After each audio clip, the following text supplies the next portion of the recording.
What's up, you guys? It's Tim here. I wanted to make a video real quick to make sure my subscribers are aware that when you file your 2020 tax return can actually affect how your third stimulus check plays out, like the amount of money that you get on your third stimulus check. Most of you probably already know this and have thought this through because you're smart folks. That's why you're subscribed to my channel. But if you don't, I'm going to go ahead and touch base with you on exactly the timing of the 2020 tax return filing and how that can actually affect how much money you get on the third stimulus check. Before I do that, I want you guys to hit the thumbs up if you haven't already. I appreciate that greatly. It helps the YouTube algorithm out. Subscribe also if you haven't done that. What are you doing? Haven't subscribed? Go ahead and hit the subscribe button. Then you'll get updates like this, and you can talk to me about the stock market and all that. You can always email me, of course, also. Join my Discord group, which is in the community tab of the YouTube thing. And also, if you don't mind, click the link in the description and sign up for Acorns, which is a passive way of investing money. So what it does is it rounds up. You link your bank account to it. When you go to McDonald's and you buy yourself your McFlurry, if that's even a thing anymore, and it's $3.80, let's say, then it rounds that other 20 cents into this account, which is an investment account. So then it's going to grow with the market because the market only goes up. We all know that, right? So your investment's going to grow up, and as you put more in there, these little bits of roundups add up and add up. Right now, since Christmas, I've already got almost $200 in there, and then you can set it to put a little bit per month in there. Mine's set at $25 a month plus roundups. It adds up quick. Before you know it, you got $500 in there, $1,000 in there for something you need later on. So click the link in the description, link your bank account, and sign up for that. That would be awesome. I get a little bit of a referral thing on that. They got like a bonus going on. And that's the other side, is that anybody can be a affiliate with them. So once you sign up and you do that, then you can go click on their little affiliate thing.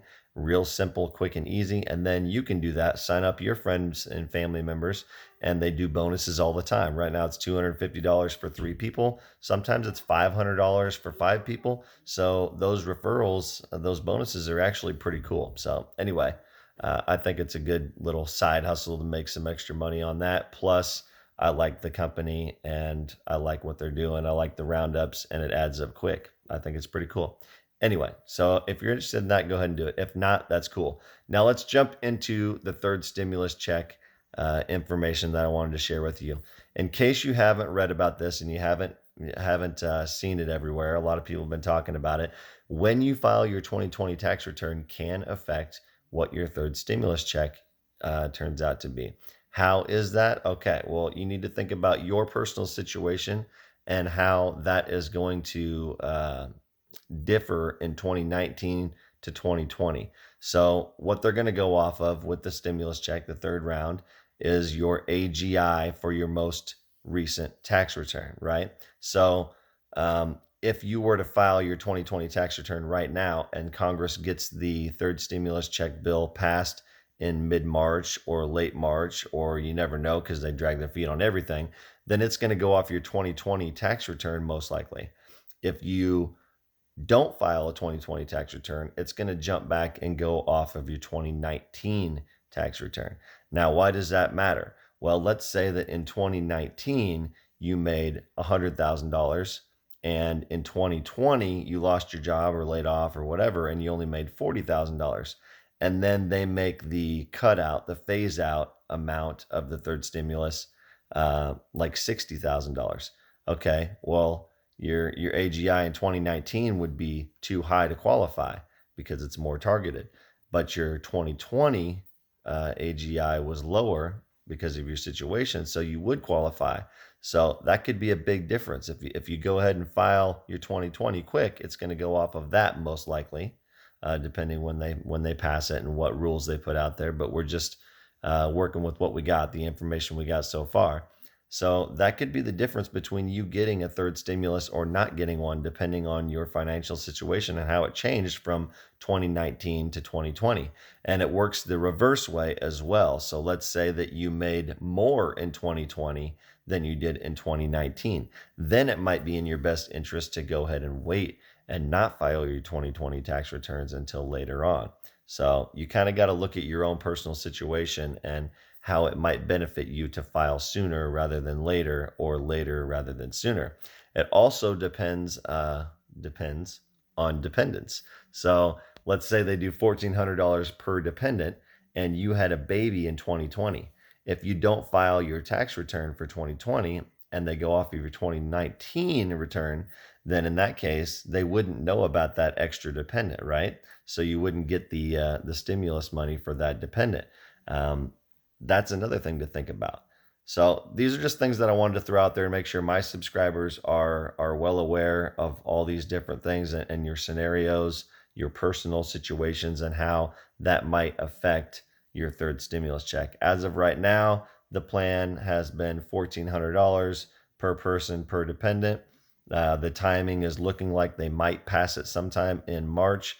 Of course, they had said February, but we all know how Congress works, so that got pushed back.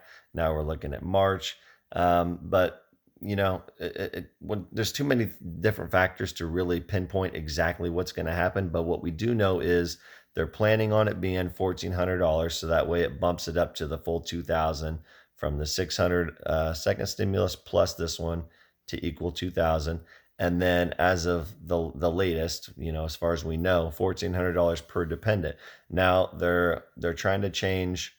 So far from what I've seen, they're working on trying to save some money, whether that be by lowering the amount per dependent a little bit, or perhaps making it more targeted, which is what I've seen recently. It kind of looks like they might be leaning towards making it a little more targeted, meaning instead of say 75,000 for single and 150,000 for married couples, they might go as low as 50,000 for a single individual and 100,000 for married couples. So that's all stuff that they're playing out right now and discussing. We'll see how that ends up working out. But I'm just saying, if they end up doing it more targeted, and it kind of phases out a little bit earlier, that might be something that really affects a lot of you guys based on when you file your 2020 tax return and how your 2020 compared to your 2019. So these are just things I want you guys to think about. Look at your situation and mull it all over and decide what's best for you regarding that. Thanks for listening. Thanks for watching. Hopefully this helps some of you guys out and makes you kind of think about that, and it will hopefully benefit some of you and you'll get a little bit more money. Thanks for watching. Have a great day. Peace.